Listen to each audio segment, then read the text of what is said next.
said I'd do that. Oh.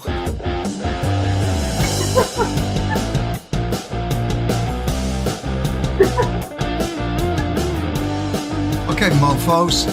Anybody watching this? Is anybody watching this? Can anybody hear us? Should we keep the music going for a bit, Des? Just get everybody in the mood. Because this stuff we're talking about is actually very rock and roll, isn't it? Always. Everything I do is rock and roll. It is rock and roll. Let's turn the music down a bit because you can't hear us. Like good afternoon or good morning. It's just about morning in some places still, I think. So yeah, it is Friday. It's 4 o'clock in the UK. That can only mean one thing. It's the Jonny X Marketing Show live. And when I say live, I mean absolutely alive because we're all over the place. This is omnipresent. We're streaming into 3 Facebook groups that I'm aware of. We're streaming into my Jonny Cooper Global page. We're streaming onto LinkedIn. So if you're watching us on LinkedIn, why? We're streaming into Twitter as well. And onto YouTube. Which We're is like everywhere. just bonkers, isn't it? Our organic reach has just gone through the roof. Or not. I mean, maybe we've got no followers on any of those platforms, but let's see. Let's see what happens. So we're up into double figures already for live audience, which is fantastic. Stick around. Do not go. Do not just browse and then disappear because this is very, very important, isn't it? So I'm going to stop the music altogether. We had a bit of heavy metal. It was supposed to be a heavy rock or something. So how are you, Des? It's been ages. It has been too long, I think. I don't even remember the last time we did this. No, I do remember that we had a ball and we said we must do this again, and then we just didn't. There you go. Well, we are just like 6 months too late. Yeah. So life gets in the way and all that. Listen, if you're watching this live, just tap your name in the comments so we know you're here. Just say like, hi, it's Sheila or Dave or whatever. You know your own name. You don't need me to prompt you. But just chat something in the comments so we can actually see that you're here. Sometimes StreamYard doesn't pass through your name. But I can see Barbara's here. My very good friend Barbara von Mettenheim from the United States of America is here. So if you're here, just say hello and just tap your name in so we know you're here. So what we're going to do today, Des, we've been very forthright with what we've said we're going to do.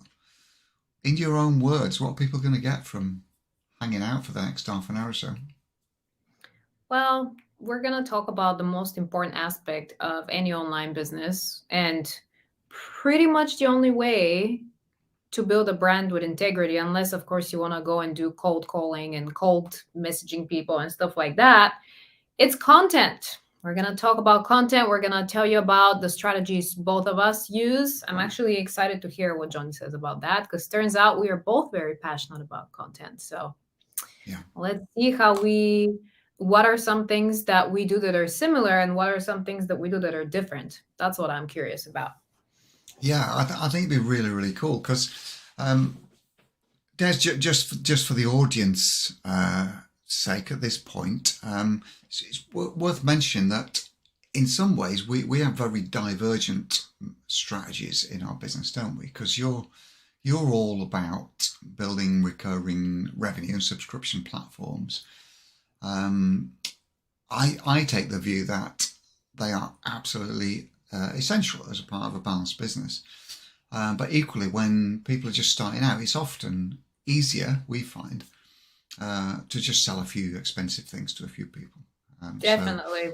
So, our strategy is more about kind of conversation-based marketing.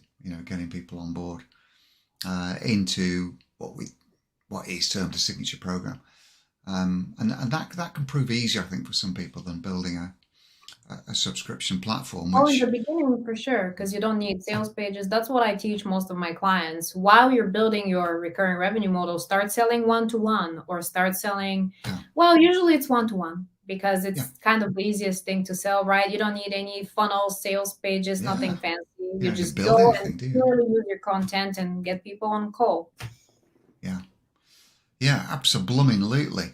So that D word, disruptive, appears all over the place in your stuff, doesn't it? What do you understand by the word disruptive in the context of writing content? What does that really mean? I like to show people that stepping out of line and not fully doing what is expected of you and what everybody else is doing is actually the best strategy there is, because you get to, number one, be completely yourself. You don't have to pretend to have accomplished something you haven't. You don't have to put any mask on. And I think that's the biggest disruption of all in a world where everybody is just faking it and pretending to have accomplished things they haven't. So what we do is we have a very psychology-based approach when it comes to content. And the way it disrupts is we use a little bit of controversy in there for the sake of educating people, usually not just for the sake of being an asshole. And we Although, that's a strategy in itself, isn't it? Yeah, the world's leading asshole. I think some people can nail that. I probably could.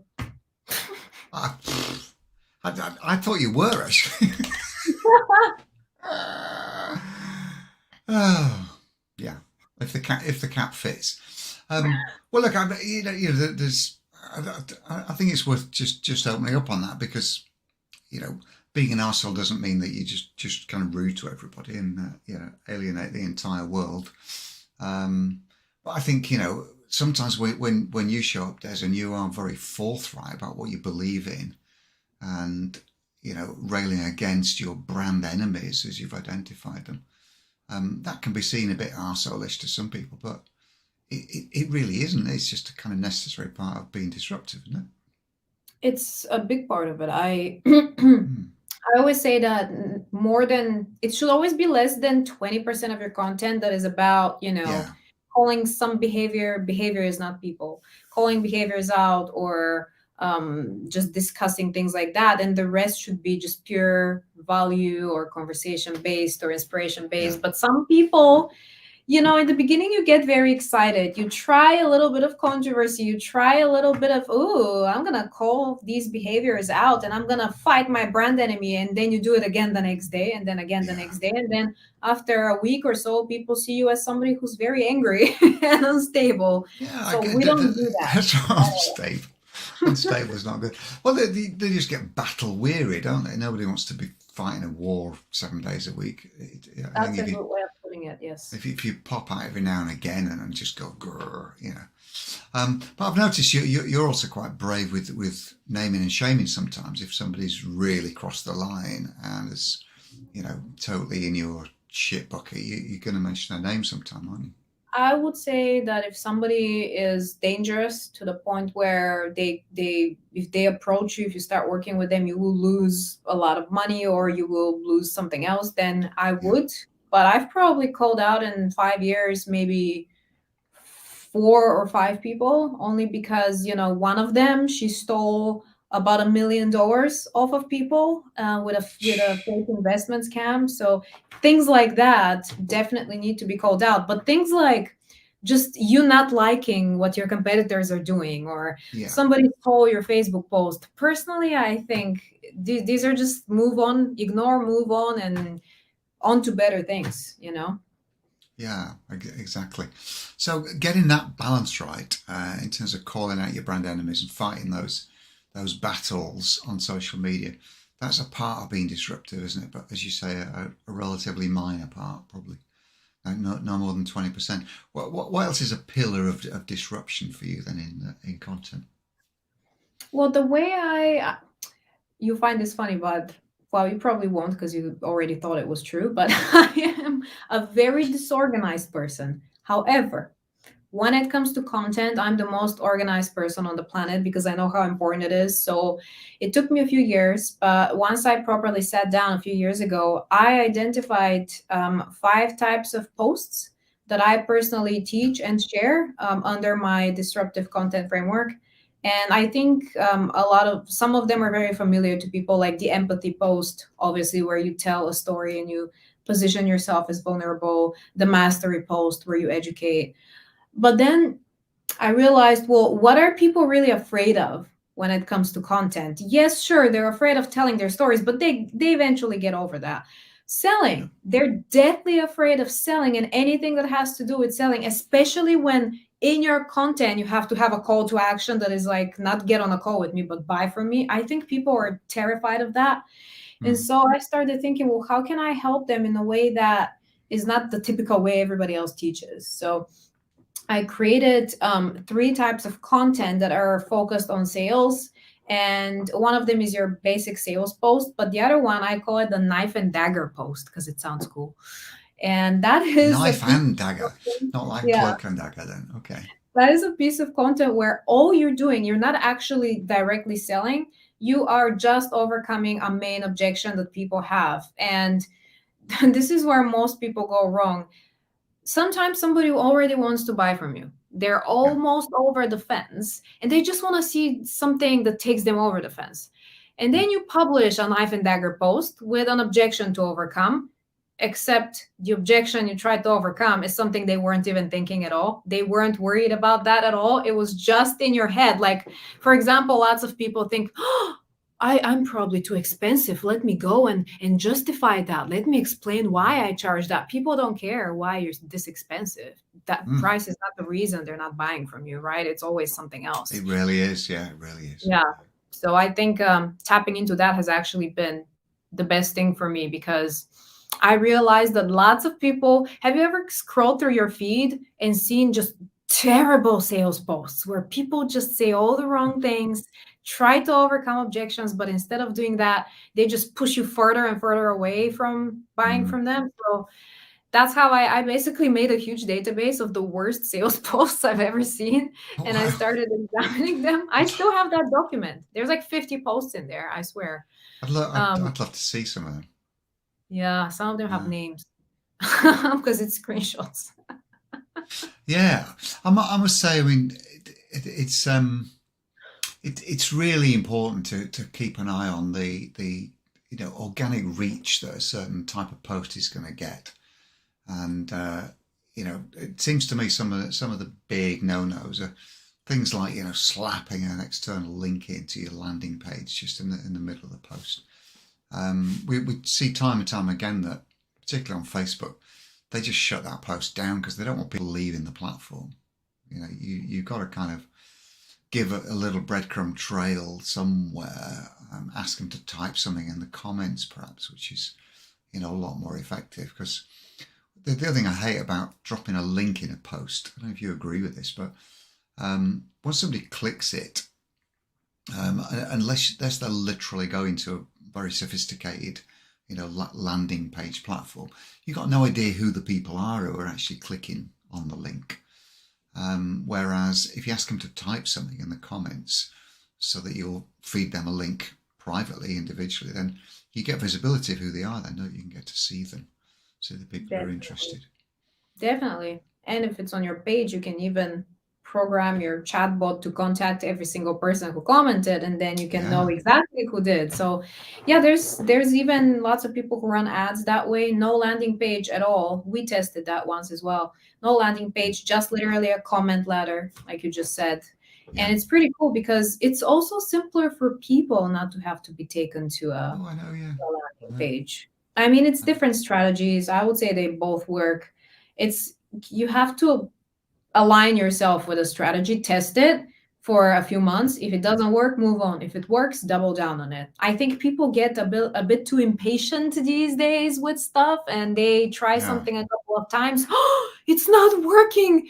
Everything is a mess. I must try something else. But how do you know it wasn't working? You half-assed it and you barely put any effort into it. So I think that's one of the greatest lessons of our time of instant gratification. You have to be patient. I think so. Well, we got nearly 20 people live here. I'm really excited about this. So can Hey, you guys. please give us a shout out if you're watching this live? Our lovely friend Alex DeHai is saying that you and me, Des, we changed her life a year ago. Yay! I don't know what I did actually. I've had a very, very light touch, if you pardon the expression, with Alex. I've really done much at all, but obviously maybe it was enough, whatever I did. So thanks for that, Alex. If you're watching this live, say hi, please, and stick your name in. Des, if you can talk for a minute, I'm just going to dig out a couple of posts that I was meaning to share, and I forgot to open them up beforehand. So I made a little shortlist, didn't I, of the things that you told me you wanted to talk about. So, how to be unconventional without being weird and freaky. Have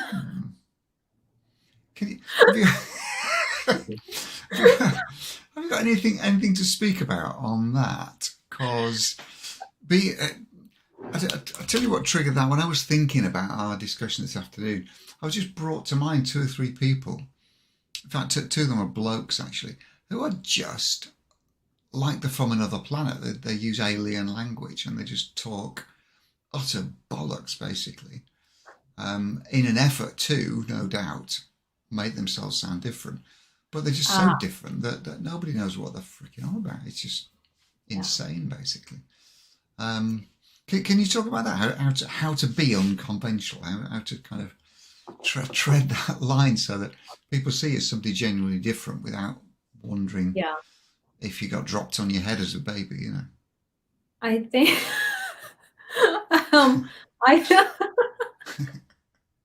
I think that pretty much what you said sums up a lot of what I'm about to say, because people think that being unconventional, people try so hard to be unconventional without realizing that this unconventionality, if that's a word, it's within them. It cannot be stolen and it cannot be taken from another person. And if it's not stemming from your identity, you're going to have a problem, because people are not going to see you as disruptive, unconventional thought leader. They're going to see you just as like a weird freak, which is not always a bad thing. But in this particular case, it is. And here's a great example. So there is this phenomenal woman in our industry. She uses the brand name The Alpha Fam, and she is on Instagram. And she was on Facebook till she got banned. Yeah. She has a very specific look to all of her imagery. Is this mystical type of magical shit, and it's great. Yeah. And so many people are now trying to copy it. It's absolutely ridiculous. Like trying to even make the same videos, and it's making you look like a fool because you're taking her unconventionality and trying to pin it on your brand. This is why I'm such a big defender of the brand strategy, because if you have not created your brand strategy, if you don't know what your purpose is, what your values are, what your messaging is, like what do you want for people to get out of working with you, and what your personality is, and I think this is where the problem lies. People are not aware of their own personality. We're always thinking of who we want to be, and we completely disregard who we are. And that shows in your content. That shows in your messaging and how you approach people. You look like a copycat instead of the person you really are. Because I can guarantee you guys, I can take every single one of, look at all these people watching. I can take every single one of you and build you an unconventional, disruptive brand fully based on you. Trust me, you don't have to take anything from anyone. Yeah, no, that's really powerful. So, no weird and freaky, guys. Just understand who you really are. Don't try and be somebody else. I'm choosing my words carefully, Des, because I don't know about you, but I'm so sick of the word authentic. I think people just get this idea. Somebody told them once that all they have to do is be authentic. You know, all they have to do is show up. Be authentic and manifest millions. Yeah, the manifest goes with that word usually, doesn't it? In the same sentence. And I think it's just really misleading, because that isn't all you have to be, is it? I'd say it this way, that being authentic is the minimum anybody expects from you. Right? So that's the baseline. Not only do you have to be authentic, but if you're not, people will see it straight away, won't they? Not only is that true, but I'd go a step further and say that this notion that so many people perpetuate in the online space, mostly because they want to take your money, is extremely manipulative and dangerous. We have people who have achieved success doing the exact things that we do, building a powerful brand, using their content, having a membership site, whatever. But they turn around and tell people, you don't need any of that stuff. All you need to do, meditate 5 times a day, drink some moon water, like go sunbathe and just manifest this shit. And that is not just silly, it's actually dangerous. And I feel like we need to acknowledge that to move forward from it and not let other people Very fall much for so, yeah.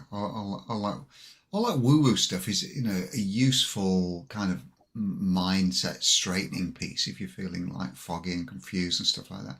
But it's such a, on its own, it's not going to be effective. Strategy is everything, isn't it?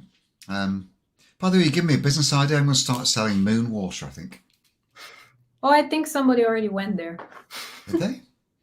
Is there any water on the moon? Can anybody just... No, moon water is where you put a bottle of water under the full moon and it becomes moon water. Oh, for God's sake. Don't tell me you do that. I'm going to lose all my respect for you if you do that. Can you imagine? Oh my God. Well, yeah. Well, as I was talking earlier about this idea of how to present an offer or a call to action, a post, you may or may not have seen these in the group, but we're huge fans of these in JHM. So I'm just going to share a screen with you, and I call it the fancier copy post. Doesn't mean much to Americans, this, because they don't use that kind of terminology, but let me have a look. Okay, so it should be working it right. Okay, so you can see it now. So when we posted this, as you can see, shit tons of comments, and what this enabled us to do, that gave us visibility of everybody who asked for this particular document. And guess what? When we delivered them to them, those were people that we were able to get back to and perhaps start a more meaningful discussions with. There's another one here that I did last year. Fancier. I love my fancy word, don't I? It's very English, that is. Fancy free pass. So that was just in the morning, right? Guys, if you ever want to fill a class or you want to get people to watch something you're doing, you don't have to go blathering on about it for weeks in advance. We did this in the morning, right, of May the 11th. 58 people said hell yeah, and that was it. That's all you have to do, right? There's another one here. It seems to me that this is it's so much of a template that it's almost a cliche, but you start off with saying when you started using this strategy, so since 2017, then what it is, then what the benefit of it is, and they just ask the question, do you want more? Here's another one. This was about naming the Facebook groups. People struggle with that, don't they? And yes, we do have a genuine template. I used a similar strategy to promote my lead magnets, and people were always like complaining that they don't have anybody on their email list, and neither did I. This was in 2018. So I was like, how can I quickly get 100 people on my email list? So I just did something similar to this, literally 2 or 3 times with a simple Facebook post, and there you go, 100 people on your list. There's no damn right. Yeah. So there's another one here. Look, another one. So whatever it is that you do, just create a little PDF about it, and then tell the group that you can do it. It's a kind of lead magnet. Just mention, just going back to what you said about, right, how do I get rid of this? Okay, I'm going to remove that. Just going back to what you said about collecting email addresses. So the strategy with a post like that in your group would be to set up a messenger link if you've used ManyChat, if you use bot on your page. And then when they sign up for that, they've got to confirm their email address. And then you've got their email addresses then in a list we use ManyChat for that, basically. But yeah, okay. So that's interesting, isn't it? I find that's universally good. You don't want to wear out your community with this, by the way. So you couldn't be saying, fancy a copy every single bloody day, because they'd just be going crazy, wouldn't they? They'd be going, oh, what, this again? So let me have a look. Another question. Oh, yes. Now, one of your favourite words, Des, is dominate. Yep. And without getting sleazy with any kind of dominatrix stuff, because that's not you. That's what people on my ads always say every single time. I bet. Well, I would too, because I'm sleazy. But Alexander Dahai, actually, I think she is definitely a dominatrix. I've got a feeling she is. There's something going on in Thailand there that she's not telling us about. So the ease with which you can dominate your niche. Dominate your niche. I love that. The way we approach that, Des, is we encourage our clients who come on the CAB program, and we talk about it in the academy as well, to narrow down as much as you can, to pick a very specific niche. We've got people who, my goodness, my very good friend Kelly Wynn is the Beagle lady. She trains the owners of beagles. And you think, that's crazy. How can you make money? She got 20,000 people in her Facebook group, Des. 19.8 thousand, I think it is at the moment. Beagle that is owners. Insane. I know. She's the freaking Beagle lady, man. It's unbelievable, isn't it? The tighter the niche, the easier it is to dominate. That's my takeaway from that, and numerous other examples around the community. What say you on that, Des? Where do you stand on making things dominatable, if you like?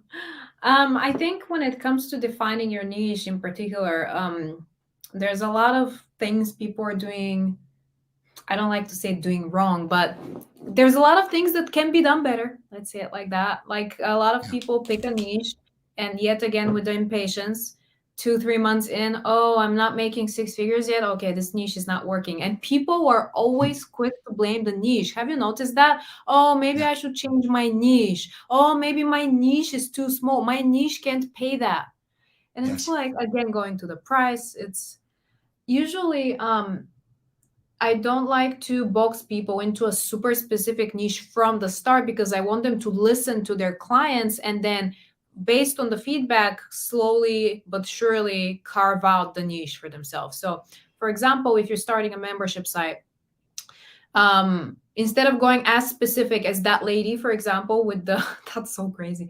We would start a little bit. It's insane. We would start a little bit more general, and then you have a couple of launches, and then by that time, you will for certain understand exactly what niche you should be in. No, perfect. And in that very example, that's exactly what happened. Because Kelly was training dogs in general, and landed on beagles because she's a beagle owner. She loves beagles, and she really appreciates they've got very specific behavioural issues that she can help with. Everybody who owns a beagle apparently recognises that too. So she's pushing out an open door basically. But that's a great example. Now, another example that we're very fond of referring to is this American lady that we knew, who was a general life coach. Helping people. I think her skills were around, hypnotherapy and NLP and that kind of stuff. And that's $100 an hour kind of thing as a business.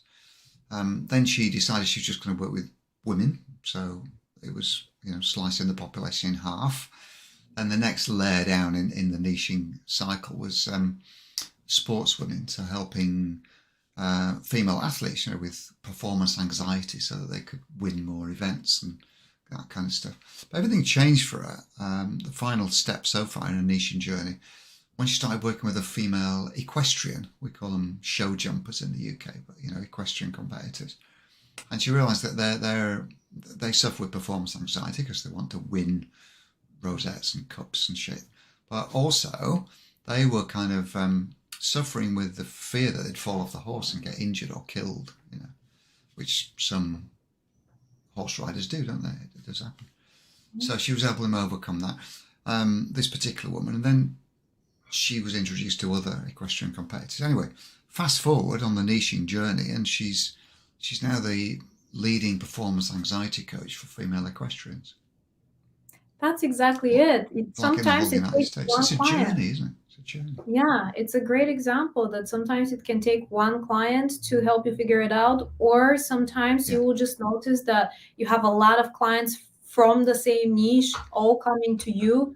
Like I noticed that with a lot of, in the beginning, obviously service-based businesses flocked to me. And now I'm noticing a lot of spiritual entrepreneurs flocking to me up there, and a lot of neurodivergent entrepreneurs as well, for different reasons that I'm just now discovering that are so fascinating to me. And I never would have even thought about targeting any of these niches or qualities Yeah. in people until we noticed who our clients actually are. That's why tracking is so important, and people just don't do it Well, enough. we totally get that in JHM as well. It's notable that pretty much everybody who joins the CAB, I mean, like 9 out of 10 people are females, and most Same. often they're kind of heart-centered entrepreneurs. A Yeah. lot of the spiritual realm. There's terms that have been recited that I've never heard of before, so I'm just getting used to all this kind of stuff as well.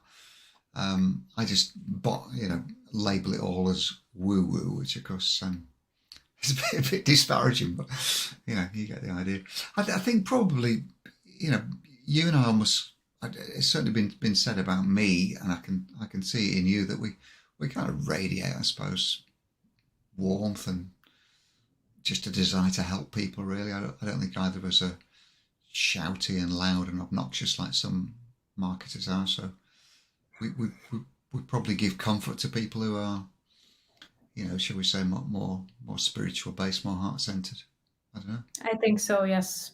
And also, I think they are very tired of hearing all about manifesting at this point, and they actually want a proper business strategy, Strategy. proper content strategy. They want to be told exactly what to do and how to do it, instead of, the stories I've heard. One of my clients paid $8,000 to a business coach, got on a call with her, and said, "So I need help identifying my business idea. Like, can you take me through your process for that?" And she said, "Just take a week to think about it. You need to Oh make yeah. sure you calm your stress levels, like meditation, watch your favorite show, Center and in the end yourself. of the Yeah. week, the idea will just pop in your head." When the time is right, it will appear in front of you. $8,000. Fuck's sake. That's annoying, isn't it? I mean, you can cast a wry smile at that, but it's tragic ultimately, isn't it? That defines my brand enemy, really. I was talking to a delightful lady last week, actually, who would have joined the program, but for the fact that this American guy had taken $15,000 off her to build a YouTube ads funnel. This poor lady's got no idea who her ideal client is. She's got no idea even what she does. I said, "What are you going to build a funnel to?" I don't know. Yep. Most of my And clients have been scammed before. It's horrible. yeah, it's awful, isn't it? What did I say now? Oh yeah, you talked about the word delicious amongst your D words. What? So I said, how to appear like a delicious feast for your ICA to devour. How did Hannah Walker said, it sounds like an ad I saw this morning. Yeah, I know. So you can drop links in here, by the way, can't you? So I'm going to drop a link in as well, because, ladies and gentlemen, and everybody else who's watching this, my 3-day sales sprint, make £1,000 in 72 hours, is starting on Wednesday. So here's what I think you should do. I think you should join my 3-day sales sprint if you haven't already. The link is in the chat. It's that one that says 3DSS22. And you should also join Desi's free challenge starting on Monday. How many days is your challenge? 5 days. Brilliant. I can't be bothered doing 5 days, so I do 3 days now. So I'm starting on Wednesday for 3 days. So if you join Desi's on Monday, you lot, Wednesday you can actually join my 3-day sales sprint as well. And we will make you, or you'll make you, we won't make you, you'll make you an extra £1,000 in 72 hours by Friday. That's a promise that I'm a little bit nervous about. Actually, that's perfect because in yours, they're gonna be making £1,000, and then on day 5 of mine, which is also Friday, I'm gonna show them how to create a sales post in the right way. So I feel like that works together perfectly. My God, we're a marriage made in heaven, aren't we? You and me, Des. Yeah. We really are. Yep. So, what Or else in is? hell. Probably in hell, not in heaven. It's forged in hell, without a doubt. Yeah, absolutely. It feels like a fresh hell. There we are. It's a fresh hell. So that we're live on all these platforms. People are still watching. Thanks for being around, you guys. As I say, engage. There's almost 24 of you still watching this live. We've got more to come this afternoon in the next 5 or 10 minutes. Then we will finish at 1:45, I promise. We're not going to string this out too long because it's Pim's o'clock. You'd be wanting to open the wine or wherever it is you do. Do you drink, Des? I don't know. You're very healthy. You're vegan, aren't you? Do you drink alcohol? Not vegan, pescatarian, excuse me. Oh, of course you are. Yeah. I drink white wine. Okay. And espresso martinis, please. Oh, wow. Espresso martini. Is that coffee and martini? Yeah, it's the only way I drink coffee because I hate coffee otherwise. So I hope you don't drink them regularly during the day then, or that might explain a lot of your behavior. I've had coffee once in my life in Guatemala after not sleeping for 24 hours, and that was a disaster. Wow. Did you meet Gregory when you were in Guatemala? Yeah, he came to my TEDx talk. He filmed me. He took photos. It was epic.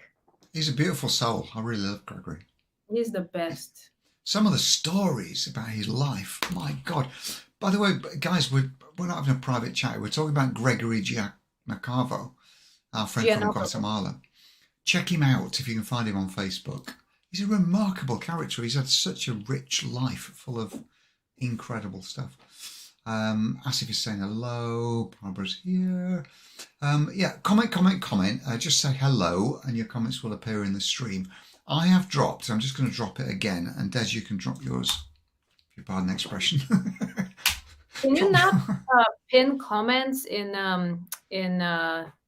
this StreamYard thing? So is there a pin comment is the question? I have no idea. I have no idea. I don't know how to do that. So anyway, I have dropped a link to our 3-day sales challenge starting on Wednesday. We will make you £1,000 by Friday if you sign up for this. There's a link. It says bit.ly 3DSS-22. Des is also dropping in a link to her challenge, which is starting on Monday. So we've got some wonderful stuff happening this week. I would love to know how to pin comments, but I have no freaking idea. Asif is just taunting us by saying, yes, there's an option you can do that. Oh, I'll tell you what we could do. We could probably put it on a banner, actually. It says create a banner here. So I'm gonna stick it on. I'm gonna stick mine on. So you haven't got it, but I have. Yeah. A banner? Yeah, look at that. There's mine. Don't know where that's a banner. I see. Okay. That's a banner. Do you want to create a banner as well? I don't know whether you can, but I don't know how. I'll tell you what I'll do for Des. By the way, don't go all faffing around, because we do actually have some more content for you. And this content is about this value bomb is about how to create content effortlessly, how to reduce the stress and effort that it takes to write content. Can you give us some tips there, Des, as to, because people often say to me that they're getting overwhelmed with it, they're getting burned out and worn out, or they might say, I don't know what to write. How do we create content more easily so that it flows and we're able to do it regularly and consistently? Yeah, I think the main reason people get overwhelmed is because they are starting from scratch, which is your biggest mistake with content. I have a repurposable database, 2 magic words that you need in your life, of content that I started in 2018, but I also took the ones from the year before. So I have about 5 years worth of content spread out in different folders according to my 5 types. So here's how my system works. You have the disruptive content framework, which you learn all about in the challenge starting Monday. And it has 5 types of content. So I create all those 5 types all the time, and then I take them and put them in my database. And I've reached a point now where 80% of my content is repurposed. I swear to God, I don't create more than 10-20% because I don't need to. As you have new people coming into your world all the time, you have to remember they haven't. Exactly. That's the point, isn't it? Yeah, and it's your responsibility to show the new people the amazing old content that you have. So Asif is asking, how would you create a content strategy for weeks in advance? Exactly like that. So let me blow your minds, okay? You're thinking about the short-term goals and you're not looking at the big picture. You should not be thinking about, oh, what do I post today? Or, oh, I've run out of content ideas. Or how do I create a content strategy weeks in advance? That is the wrong way to think. Think 10 years ahead. What is your ultimate goal in business? Where do you want to be in a decade? Take that, reverse engineer everything from that. From, are you going to do launches? Are you going to set up an evergreen strategy? How big does your audience and your authority need to be to reach that goal? Then we take that, reverse engineer again. Now we know, okay, so I'm going to launch this offer 4 times this year, for example, right? Whatever it is. And so now I know that I'm going to launch this month, this month, this month, and this month, which means on these particular months, my content must be about that, right? About that offer. And then from that, you reverse engineer it from, what am I going to do in between selling that offer? Am I going to be focusing on PR? Am I going to be selling power hours or membership site? And then again, you reverse engineer your content from that. So you're not looking at the big picture, guys. If you don't know your ultimate goal, you'll never have proper content ideas, and you always find yourself stuck in front of the laptop every day being like, I need to post something, but I don't know what to do. Yeah. That's where that problem stems from. Yeah, I quite agree. I have been listening at the same time. I've been trying to give you a banner, so I'm going to do this. So this is Desi's banner. There you go. Look. Thank you. Oh no, it's not /com, it's .com. Oh yeah, it's .com. Okay, all right. So I'm just going to edit it and get it back. Just press the wrong stupid button. Thank you, Asif. Yeah, so there you go. It's not interactive anyway. You just have to type it in. So this is Desi's challenge starting on Monday. What's going to happen over next week then, over the 5 days? What will people experience if they join your challenge? Oh my God. So today we're going to introduce you into the group. Over the weekend, you're going to get to know my team because it's not just me. You're going to work with my whole team for a week. And then every day, you're actually going to you're going to learn a concept each day. Like, for example, your audience is current and desired self and how to target it with a piece of content. And every day, once you learn the concept, you're going to create a post and publish it to social media.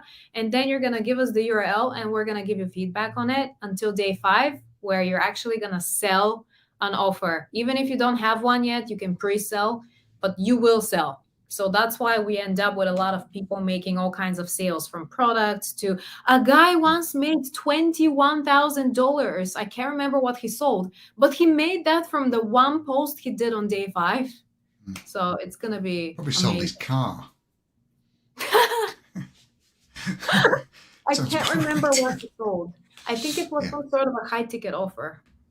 Yeah, fantastic. So that is Desi's link there. You probably don't need the https / thing. If you just type in badbrandsquad.com/BBS, I'm sure you'll get there, as you will with mine. So just before we go, I'm just going to remind you that we have got to honour Sales February, as we'll call it. And don't forget, Monday is Valentine's Day. See what I did there? 14th of February, Valentine's Day. So on Wednesday, we're kicking off our 3-day sales challenge, which, as Des has mentioned, means that the end of our 3-day thing is the same day as the end of Des's 5-day thing. Yeah. And the promise from the 3-day sales challenge, you can just type in bit.ly/3DSS, all capitals, -22. And the big promise there is in 72 hours, will make you an extra £1,000 by the weekend. So what we're going to do on Wednesday, we're going to deploy the strategy. We're going to show you it. And then you're going to put the strategy out there on Wednesday. And Thursday, Friday, we're going to be discussing how the strategy is working with each of you who's on the 3-day sales sprint, because what we want to do is get as many of you as possible making £1,000 before the weekend, at least, and probably more. Okay, so I'll just show Daisy's banner again. There it is. And any final words on content, Des? What would you like people to really take away today? Something they can implement to help their content strategy right now. I would want everyone watching this to, first of all, please never forget what I said about the ultimate goal, because you are looking at it with your short-term glasses instead of the long-term one. And then the second thing I want people to know and remember is that it really is about taking your audience through 3 stages. You build an emotional connection with them, a bond created out of shared emotions. You tell stories that make them feel like you understand them. Trust. You have to build trust. Usually we do that by sharing value, to show them that, well, we do know what we're talking about, and position yourself as trustworthy through speaking about your core values usually. And 3, positioning yourself as an authority with the most basic thing that every one of you should be doing daily, which is sharing case studies and testimonials, because people want what other people have. And if you're not sharing testimonials all the time, honestly, it's not really going to get you sales. It's just going to level up the playing field with you and your competitors. It's the bare minimum that you must do. Just a word on that, which I'm very passionate about. You don't need to wait for people to write you testimonials. Just tell the story about how you helped them and what changed, what benefit they got. And if you want, you can probably tag them in the post so that they show up in the comments and go, hell yeah, Yeah, that's what I do. Yeah. Beautiful. Okay, well, look, I think we've done enough for a Friday, haven't we? This is it. How marvellous that you're all here this afternoon, and how fantastic, Des, that we finally made it and got together for another chat. Let's do this. Who knows? Maybe we're going to collaborate on something else in the near future. Well, I would like that. It would fill my heart with joy, because collaborations are fun. And I think you said this to me when we were chatting in the week. It's hard to really get to know someone to the point where you trust them with your brand. And that's the thing with collaborations, isn't it? A note of caution for anybody watching, don't collaborate too soon. Don't just jump into bed with somebody who shows the vaguest interest in what you're doing, because you've got to calibrate the potential for a viable relationship, which means not having your brand damaged. Brand damage is really hard to repair, isn't it? It's very dangerous, you guys, and I learned that the hard way. So today you won't really see me doing this with a lot of people. Fantastic. Have a wonderful weekend, everyone. Don't forget, finally, join Des's challenge on Monday. Join my 3-day sales sprint on Wednesday, and we'll make some money by the weekend. How about that? See you all soon. Love you lots. Bye for now. Bye.